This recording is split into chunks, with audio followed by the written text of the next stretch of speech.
Det er ingen tvil om at vi lever i krevende tider, og jeg frykter faktisk at vi kan gå fra vondt til verre når vi ser de økonomiske utsiktene i Europa og effektene av Russlands brutale krigføring i Ukraina. Og det er mange som nå er bekymret for seg og sine. Det kan virke helt uforståelig at en så rik stat som Norge ikke kan bruke mer på flere. Men vi vet at bruk av mer penger kan føre til økte renter som spiser raskt opp verdien av eventuelle støtteordninger. Derfor legger vi fram et strammere alternativ budsjett som gir mer drahjelp til pengepolitikken, så ikke renta stiger raskere og mer enn nødvendig. Samtidig ser vi at ekstraordinære utgifter for vanlige folk blir til ekstraordinære kraftinntekter til staten, og Høyre har hele tiden ment at de midlertidige ekstraordinære inntektene skal tas og omfordeles midlertidig. Dette er altså ikke en permanent skatteøkning til permanente utgifter. Under Solberg-regjeringen fikk en gjennomsnittsfamilie en skattereduksjon på rundt 14 000 kroner i året sammenlignet med 2013. Dette betyr mye for de som har minst. Denne politikken videreføres nå gjennom skatteletter for alle med middels og lav inntekt i Høyres alternative statsbudsjett. I regjering økte vi også barnetrygden etter at den hadde stått stille i nesten 20 år. Fordi husholdninger med barn bruker mer strøm, kjøper inn mer mat og har høyere utgifter generelt, velger Høyre også denne gangen å øke barnetrygden med 3 000 kroner per barn til alle barnefamilier. Det ville betydd mye for mange. God skatte- og avgiftspolitikk som fremmer økt verdiskaping er en forutsetning for en bærekraftig velferdsstat. Og i tillegg må skatter og avgifter være innrettet slik at det fremmer grønn omstilling og at det lønner seg å jobbe, spare og investere. Det er høy skattevilje i Norge. Undergraves dette svekkes både skattevilje, investeringsvilje og finansieringen av våre velferdsgoder. Statsministeren og finansministerens manglende bekymring for økt politisk risiko står i skarp kontrast til hva sjefen på Oslo Børs skrev i Dagens Næringsliv i går. Han følte seg faktisk forpliktet til å reagere på forhold som kan ha negativ betydning for et velfungerende kapitalmarked i Norge.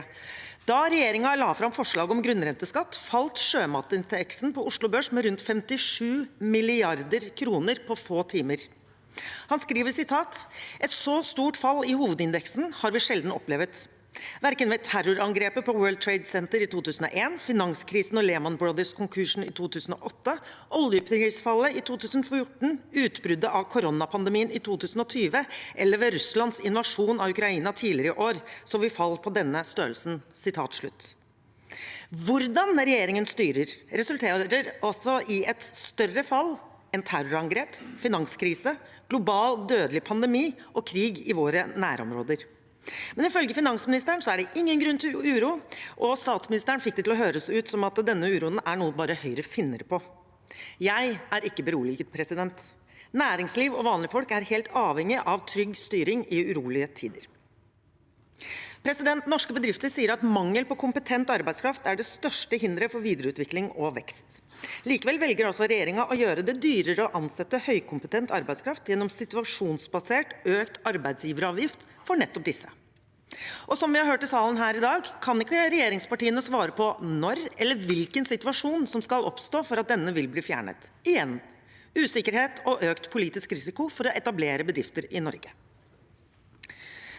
Arbeiderpartiet, Senterpartiet og Sosialistisk Venstreparti gjør det vanskeligere for vanlige folk å kunne sikre sin egen økonomi gjennom å kutte i ordninger som individuell pensjonssparing og boligsparing for ungdom.